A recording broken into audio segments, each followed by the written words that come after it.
Hey guys, what's up? Okay. First of all, I want to talk about a little bit of LGBT rights. Second of all, I'm gonna be putting the link below to it. It's like an hour and some long video of Canadian LGBT rights.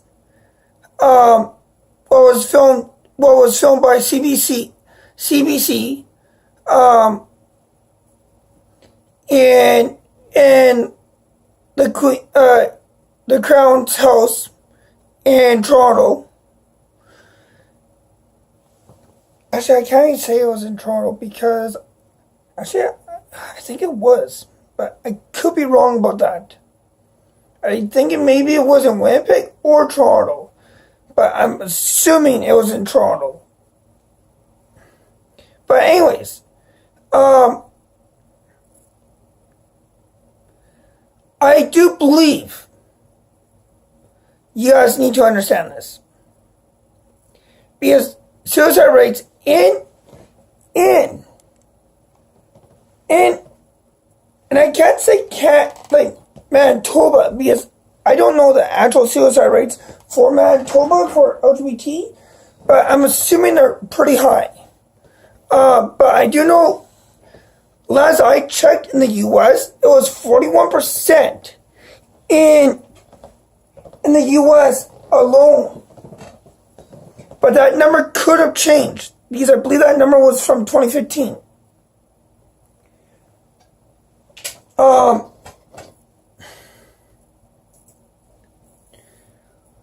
But anyways, I do believe a lot of heterosexuals need to either wake up and realize, and I'm transgender, okay guys? I'm very, very early stages. But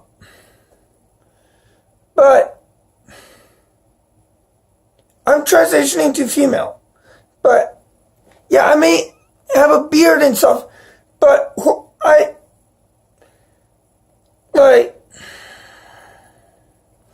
that will be coming in a later video. I'll explain that later. But anyways,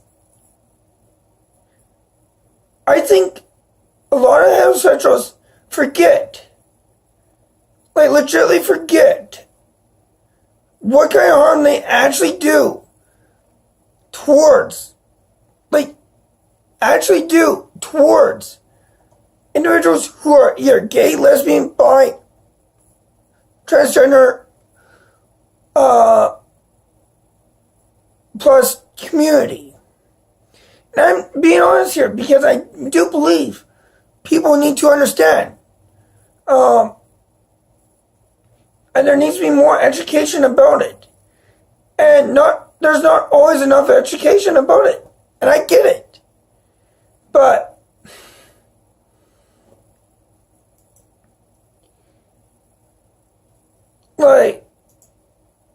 I would love to see more education about it,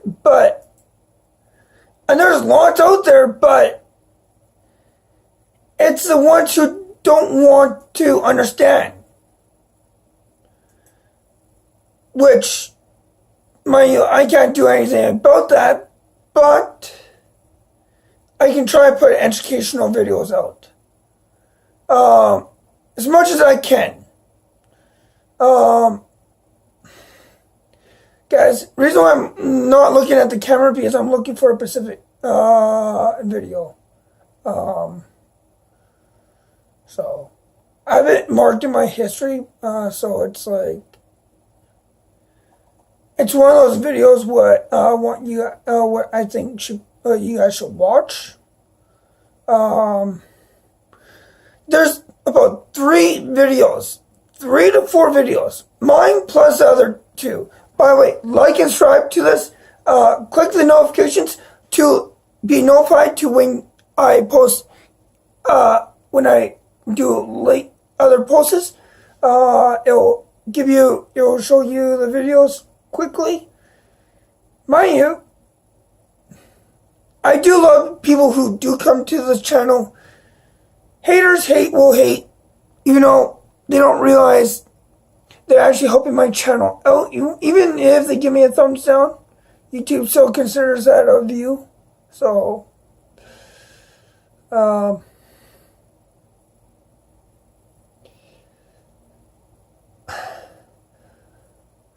it's super, super funny when people think they're not helping me out, and then they do. And it's like, some people just don't understand the aspects behind YouTube. And I don't know, maybe because people don't quite get it, I'm not sure. YouTube is a tricky area to be in, so. There's a specific video what I'm looking actually for, so. I'll be right back, guys. Numbers. You symbols meant to represent a specific value.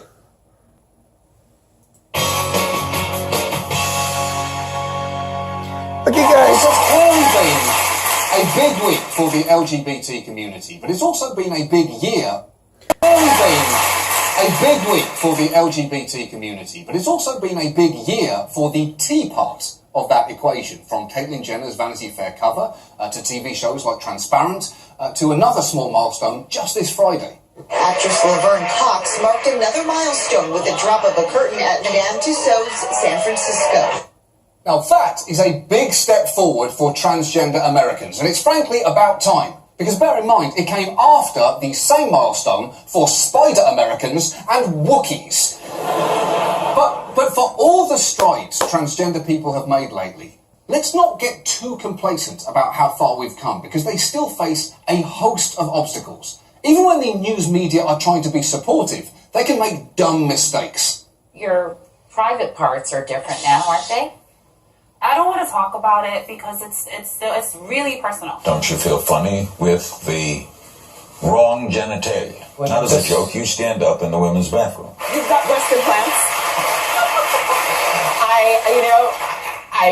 They're tasteful, whatever's going on there. Thank you. So if I saw you undressed, you would look like a woman to me, totally.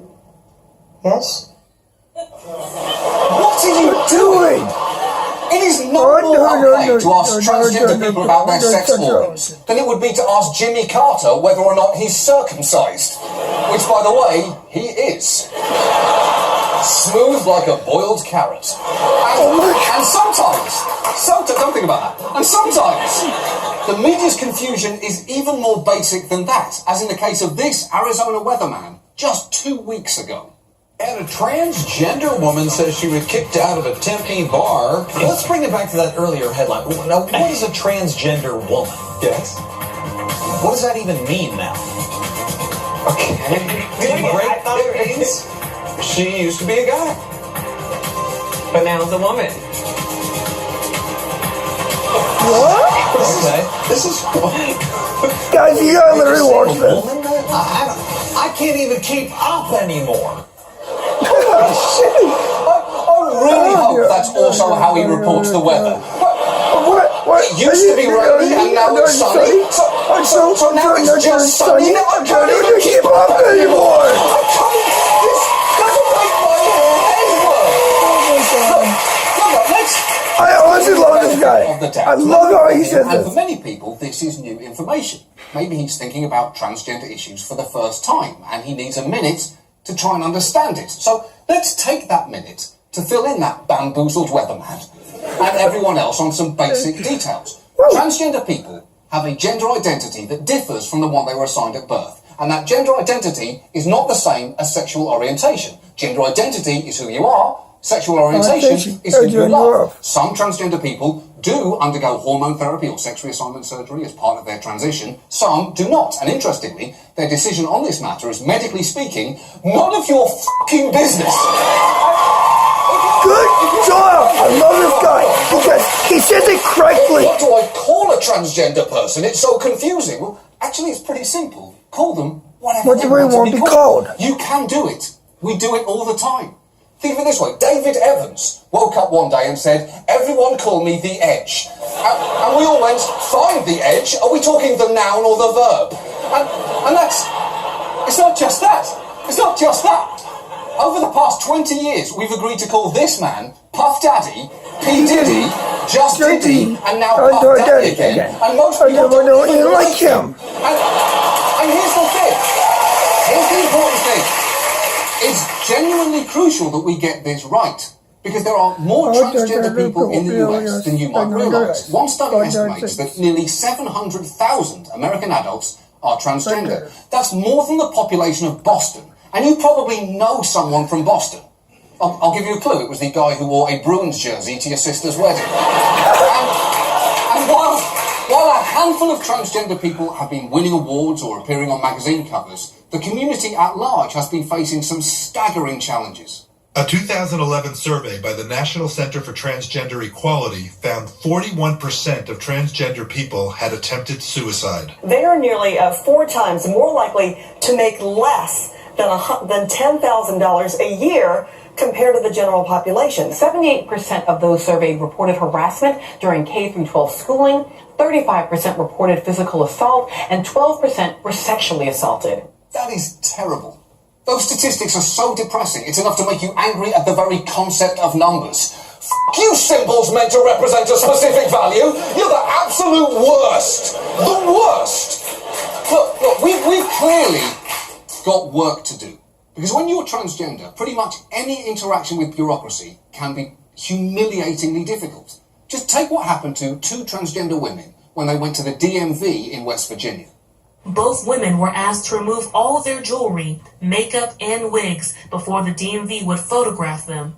They're saying that I need to fulfill a certain look that they are designating means male, and that I'm, hiding who I am, which I'm absolutely not. Both women say they were also referred to as it. Words can't explain the humiliation I felt that day. That was the worst thing in 52 years of my life I have ever felt. Listen, I'm not saying anyone has a good DMV experience, but that is the worst I have ever heard. And for the record, you get to pick virtually everything else on your driver's license. They ask you your weight. They don't weigh you like a prize hog. Plus, the whole idea of a driver's license photo is to present how you look from day to day. That's why DMV employees tell you not to smile, because they can't imagine anyone whose normal existence involves happiness in any form. And even in organisations that have seemed willing to change, that change has come frustratingly slowly. Take the military. Both the Secretary of Defence and President Obama have indicated they are open to transgender troops being able to serve. And yet, they're still banned from enlisting because of weirdly archaic restrictions on things like defects of the genitalia, such as change of sex, and psychosexual conditions, including but not limited to transsexualism and transvestism. Our current recruitment poster is essentially, I want you, maybe, after we talk about your genitals for a bit, I know that's weird, but for the moment, this is apparently how we do things. And yet, even despite those restrictions on enlistment, by one estimate, there are currently 15,000 transgender service members. And while you can be discharged for being transgender, those rules are enforced inconsistently depending on your branch of service and commanding officer, meaning experiences can vary wildly. For some, like Logan Ireland, it can be great. What I like about this deployment is I can be my authentic self. I'm just another guy. Whereas back home, I'm still seen as female and I go by female regs and standards. Here in Afghanistan, a war zone, it's like a vacation to me because I can be myself in such an austere environment. It is not a great sign for how we treat transgender people that Afghanistan is a place where you can be yourself. That is the least likely tourism slogan for Afghanistan. But I put it right behind water park capital of the world and birthplace of the twerk. But compare that with the experience of Captain Jacob Eleazar of the Army National Guard, who faced discharge for being transgender despite his own commander's support and the fact he was being awarded a medal. The thing that stuck with me the most is as they were pinning the Army Commendation Medal, my regimental commander said, "Thank you for everything that you've done for our regiment, Jacob," and used my real name. and I can't express just the emotion of that juxtaposition. It's like you're kicking me out, but you're acknowledging me for myself and giving me an award at the same time. That's utterly ridiculous. They gave him an award and then tried to kick him out. It's pretty much what Hollywood did to Cuba Gooding Jr. And that wasn't okay either. But this is the big problem. This is the big problem because even when people say the right things about the transgender community, too often practical change fails to follow. And perhaps the perfect embodiment of this concerns bathrooms. We all use them.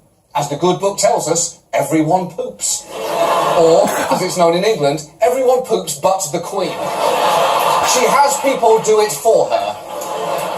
Across the country, there have been efforts by lawmakers to fight non-discrimination ordinances with so-called bathroom bills, like this one in Arizona.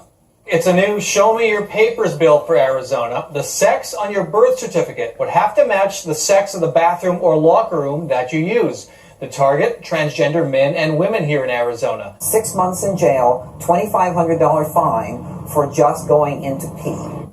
$2,500 fine for peeing in the wrong place. Look, unless you happen to urinate a 1989 Chateau Petrou, you're not even going to break even on that deal. In the most recent session, at least 13 bathroom bills have been introduced in state legislatures, and the reasoning behind them can be pretty insulting. Just listen to presidential candidate Mike Huckabee. We are now in city after city watching ordinances that say that your 7-year-old daughter, if she goes into the restroom, cannot be offended, and you can't be offended if she's greeted there by a 42-year-old man who feels more like a woman than he does a man. Now, I wish someone had told me when I was in high school that I could have felt like a woman when it came time to take showers in PE. I'm pretty sure I would have found my feminine side and said, Coach, I think I'd rather shower with the girls today.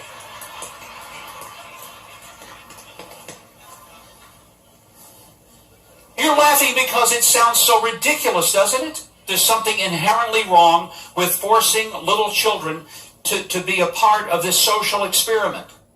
No, but there is something inherently wrong with forcing us to listen to your fucked up daydreams about all the sex crimes you would have committed as a teenager had you just been able to find a legal loophole. That's weird. And that kind of baseless fear-mongering is everywhere. It even turned up in a campaign ad when Gainesville, Florida was trying to pass one of these bills.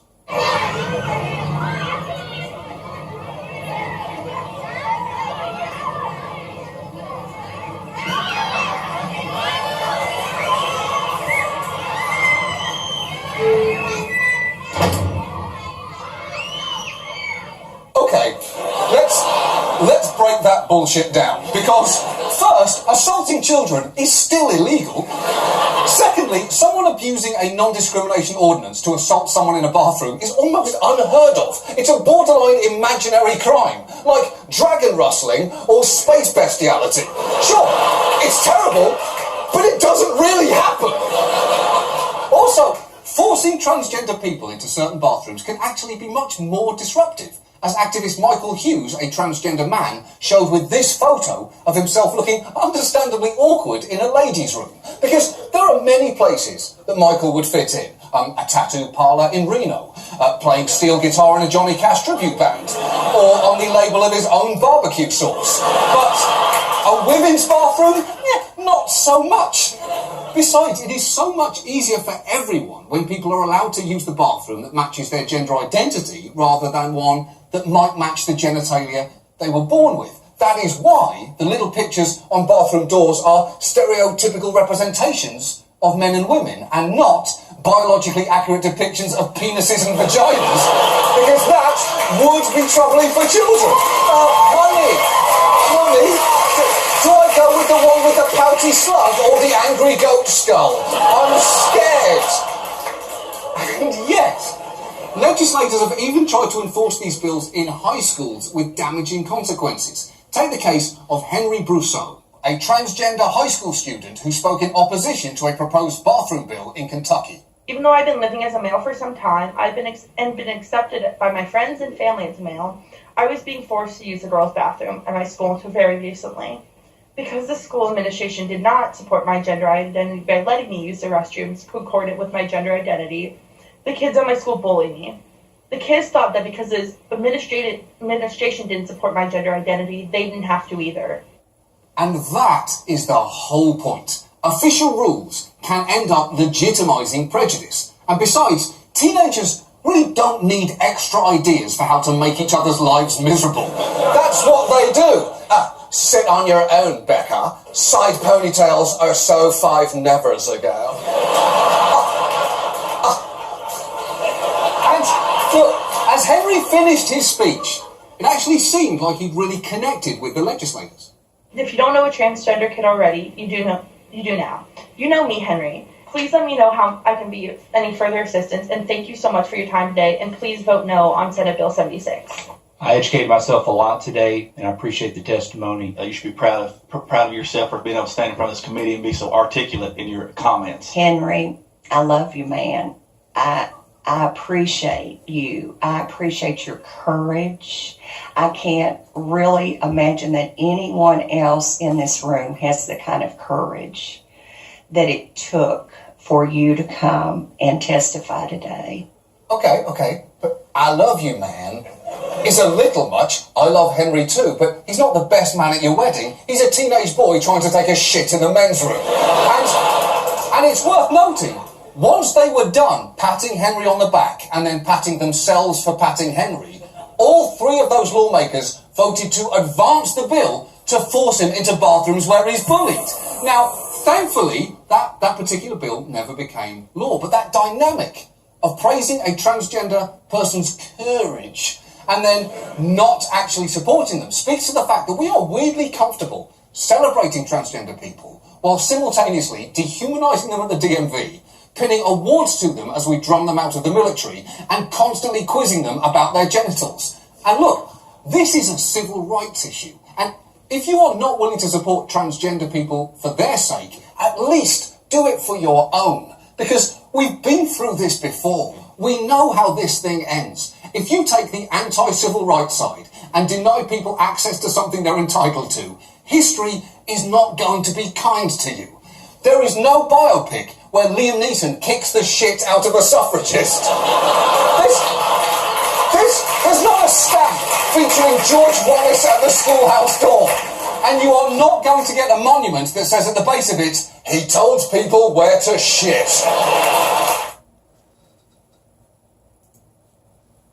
Guys, that's the whole point of this. But now, click the big red button on the bottom, and don't forget to click the notifications, people. Talk to you guys later. See ya. Oh, by the way, there will be the Canadian rights laws in the description, and this will be in the description also, and another video. It's by a Canadian, believe she used to live in Toronto, but now lives in California somewhere. But anyways, talk to you guys later. See ya.